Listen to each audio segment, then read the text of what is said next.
BRS MLA Prakash Goud CM Revanth రెడ్డిని కలవడంతో ఆ పార్టీలో ఆందోళన మొదలైంది.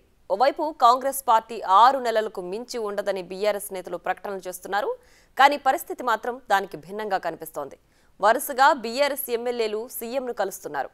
దీంతో బీఆర్ఎస్ అధిష్టానం ఆత్మరక్షణలో పడింది. ప్రకాష్ గౌడ్ కూడా సీఎంను కలవడంతో మరింత ఆందోళనలో పడింది. గత కొంతకాలంగా అసంతృప్తిగా ఉన్న ప్రకాష్ గౌడ్ కొన్నాళ్లుగా కాంగ్రెస్లో టచ్లో ఉన్నారు. ఆయన పార్టీ మారతారనే వార్తలు జోరుగా వినిపించాయి. దానికి తగ్గట్టుగా నిన్న ఆయన సీఎం రేవంత్ రెడ్డిని కలిశారు. అటు మధు యాష్కి కామెంట్స్ కూడా మరింత ప్రాధాన్యత సంతరించుకున్నాయి. కాంగ్రెస్ ప్రభుత్వాన్ని కూల్చేస్తాం, పేల్చేస్తామని బీఆర్ఎస్ నేతలు చెబుతున్నా అక్కడంత సీన్ లేదని ఆయన అన్నారు. బీఆర్ఎస్ ఎమ్మెల్యేలు చాలా మంది తమతో టచ్లో ఉన్నారని చెప్పారు. అయితే పార్టీ ఫిరాయింపులను ప్రోత్సహించడం ఇష్టం లేకే తాము సైలెంట్గా ఉంటున్నామని మధు యాష్కి తెలిపారు. ఇంకా 2 నెలలకు అయ్యే ముఖ్యమంత్రి అవుతాడని చెప్పి లేకపోతే బీజేపీ నాయకులు, టీఆర్ఎస్ నాయకులు కాంగ్రెస్ ఎమ్మెల్యేకి డబ్బులు ఎలా చూపిస్తూ ఉన్నారు. కొన్ని వారాల క్రితం కవిత గారు వరంగల్కి వెళ్ళి సమ్మక్క సారలమ్మ సారలక్క జాతరకని చెప్పిపోయి ఆ నెపంతోటి అక్కడున్న వరంగల్ జిల్లాలో కొంత కాంగ్రెస్ నాయకులని సంప్రదించే ప్రయత్నం చేసినది. డబ్బులు కూడా ఆఫర్ చేసే ప్రయత్నం చేసినది. ఇంకా గుంట నక్కలాగా వీళ్ళు వేచి చూస్తూ ఉన్నారు. ఎవరైనా కాంగ్రెస్ ఎమ్మెల్యేలు వస్తారేమనుకొని పడిపోతాను చూస్తున్నారు. ఎట్లాంటి డోకా లేదు రేవంత్ రెడ్డి గారి యొక్క ప్రభుత్వానికి. ఇటు ఎంఐఎం పార్టీ కూడా మద్దతు వస్తూ ఉంది. అదే కాకుండా మాతోటి కనీసం నాతోనే కాకుండా అటు మా రాష్ట్ర జనరల్ సెక్రటరీ ఇన్ఛార్జ్ తోటి ఇంకా వివిధ స్థాయిలో నాయకులతోటి కూడా బీఆర్ఎస్ పార్టీ ఎమ్మెల్యేలు సిద్ధంగా ఉండి రావడానికి మేమే తీసుకోవట్లేదు. ఎందుకంటే ఈ ఫిరాయింపుల పైన పోరాటం చేసింది Congress party. So Congress party ప్రభుత్వ సుస్థిరతకి ఎలాంటి డోకా లేదు. కానీ వీళ్ళు ఇంకా ప్రజలు మభ్యపెట్టే ప్రయత్నం చేస్తూ ఉన్నారు. ప్రభుత్వం ఎక్కువ రోజులు ఉండదు, పడిపోతుంది అనేది కడియం శ్రేయర్ లాంటి వాళ్ళు, ఒక నీతి నిజాయితీగా ఉన్న కడియం శ్రేయర్ కూడా కేసీఆర్ ఆదేశానుగుణంగా ప్రభుత్వం పడిపోతుందని మాట్లాడడం కూడా ఆయన సంస్కారాన్ని హీనంకి నిదర్శనం. ఇంకా మధు యాష్కి కామెంట్స్తో బీఆర్ఎస్ అధిష్టానంలో మరింత అలజడి మొదలైంది. ఇంకా ఎంతమంది కాంగ్రెస్తో టచ్లో ఉన్నారనే ఆందోళన చెందుతున్నారు. ఇదే అంశానికి సంబంధించి మరింత సమాచారం మా డిప్యూటీ బ్యూరో చీఫ్ సాదిక్ లైవ్లో అందించడానికి సిద్ధంగా ఉన్నారు. సాదిక్, చెప్పండి, ప్రస్తుతం మధు యాష్కి గౌడ్ కామెంట్స్, అలాగే ప్రకాష్ గౌడ్ సీఎం రేవంత్ కలవడం, ఈ వ్యవహారం అంతా చూస్తుంటే బీఆర్ఎస్ పరిస్థితి ప్రస్తుతం ఏ విధంగా ఉందనుకోవచ్చు? ప్రియా, ఆ గేమ్ మీరు స్టార్ట్ చేస్తే మేము కూడా ఎంత దానికైనా వెళ్తామని ముఖ్యమంత్రి రేవంత్ రెడ్డి స్పష్టం చేయడం జరిగింది. బీఆర్ఎస్ పార్టీ నాయకులు కానీ అటు వర్కింగ్ ప్రెసిడెంట్ కానీ కేసీఆర్ యొక్క కన్సర్న్లతో పూర్తి స్థాయిలో కూడా 6 నెలల్లో కాంగ్రెస్ ప్రభుత్వం పోలిపోబోతుంది, కేసీఆర్ మళ్ళీ ముఖ్యమంత్రి అవుతారని కూడా బాహాటంగా కేటీఆర్ వ్యాఖ్యానించడం పట్ల కూడా కాంగ్రెస్ పార్టీ అప్రమత్తమైందని చెప్పవచ్చు. అంతేకాకుండా బీఆర్ఎస్ పార్టీ ఎమ్మెల్యేలు కూడా ముఖ్యమంత్రి రేవంత్ రెడ్డి కలవడం అన్నది ఆనవాయితీ అంటే కొనసాగుతున్నట్టు పరిస్థితి కనబడుతుంది. ఎందుకంటే మెదక్కు సంబంధించిన 4 ఎమ్మెల్యేలు బీఆర్ఎస్ ఎమ్మెల్యేలు ముఖ్యమంత్రి రేవంత్ రెడ్డితో కలిశారు.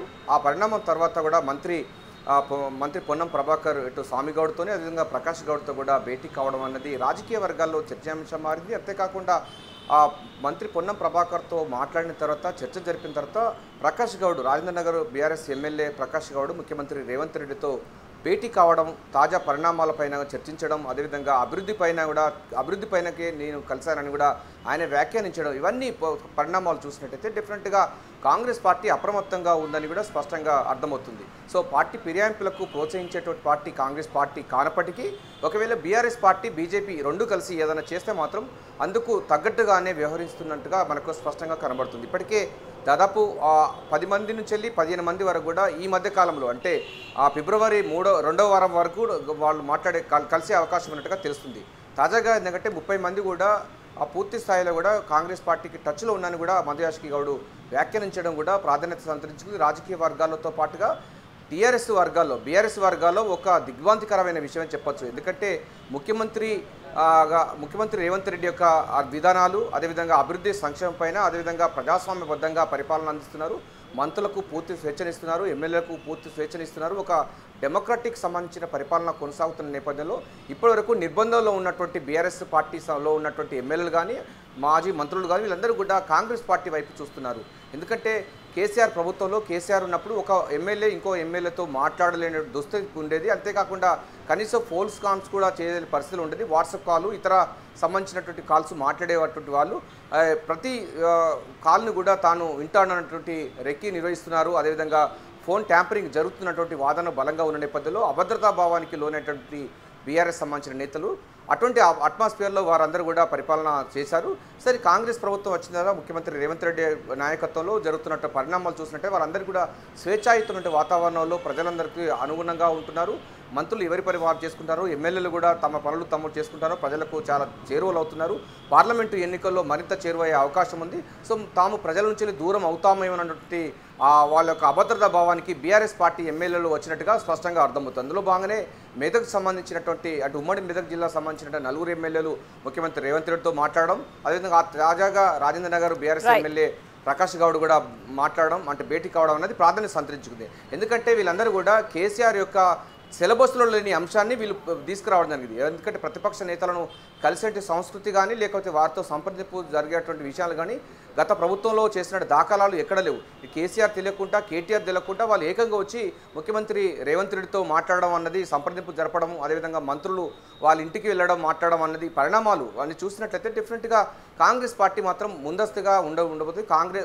బీఆర్ఎస్ బీజేపీ ఏదైనా చేస్తే తాము ఏదైనా చేయడానికి సిద్ధంగా ఉన్నటువంటి సంకేతాలు మాత్రం అటు ప్రజల్లోకి ఇస్తుంది, బీఆర్ఎస్ పార్టీకి ఇస్తున్నట్టుగా స్పష్టంగా అర్థమవుతుంది. సో పార్టీ ఫిర్యాదులకు ప్రోత్సహించినప్పటికీ ఒకవేళ పరిణామాలు కనుక తీవ్రంగా ఉంటే మాత్రం తాము కూడా ఎంతటికైనా వెళ్తామని కూడా ముఖ్యమంత్రి రేవంత్ రెడ్డి ఒక ఛానల్కి చెప్పిన సందర్భాన్ని ఇక్కడ మనం గుర్తు చేసుకోవాలి. సో గేమ్ వాళ్ళు స్టార్ట్ చేస్తే మేము కూడా గేమ్ స్టార్ట్ చేస్తాము, అది ఎంతవరకు వెళ్తుందో కూడా చెప్పలేమని కూడా ఆయన స్పష్టం చేయడం, అది ఒక రకంగా హెచ్చరికలు జారీ చేసిన విధంగా చెప్పవచ్చు. సో ఏదైనప్పటికీ ఆ అభివృద్ధి కోసమే, అంటే గతంలో కూడా 12 మంది కాంగ్రెస్ ఎమ్మెల్యేలు బీఫామ్పై గెలిచినటువంటి వాళ్ళు అభివృద్ధి కోసమే బీఆర్ఎస్ పార్టీలో చేరినటువంటి సంకేతాలు వారు ఇచ్చారు.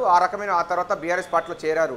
ఇప్పుడు కూడా బీఆర్ఎస్ సంబంధించిన ఎమ్మెల్యేలు అందరూ కూడా మళ్ళీ అభివృద్ధి సంక్షేమం కోసమే మేము ముఖ్యమంత్రి రేవంత్ రెడ్డితో కలిసాం తప్ప దీనిలో రాజకీయ దురుద్దేశం లేదని కూడా చెప్తున్నప్పటికీ వాస్తవ పరిశీలన చూసినట్టయితే చరిత్ర పునరావృతం అవుతుందని కూడా స్పష్టంగా అర్థమవుతుంది. నీవు చెప్పిన విద్యే నీరదాక్ష అన్నట్టుగా ఇప్పుడు కేసీఆర్ సంబంధించినటువంటి కూటమిలో అలజడి రేగింది. ఏదైనప్పటికీ బీఆర్ఎస్ సంబంధించినటువంటి చాలామంది ఎమ్మెల్యే అందరూ కూడా కాంగ్రెస్ పార్టీలో టచ్లో ఉన్నట్టు తెలుస్తుంది. పార్లమెంటు ఎన్నికల కంటే ముందుగా ఇటువంటి పరిణామాలు తీవ్రమైన రాజకీయ చర్చాంశానికి దారితీసింది. సో మరో 4-5 రోజుల్లో మరికొంతమంది ఎమ్మెల్యేలు కూడా ముఖ్యమంత్రి రేవంత్ రెడ్డితో భేటీ అయ్యే అవకాశం కనబడుతుంది. పార్లమెంటు ఎన్నికల కంటే ముందుగానే మైండ్ గేమ్గా కాంగ్రెస్ పార్టీ ముందుకు పోతున్నట్టుగా మనకు స్పష్టంగా అర్థమవుతుంది. Priya. Right Sadiq, thanks for the updates.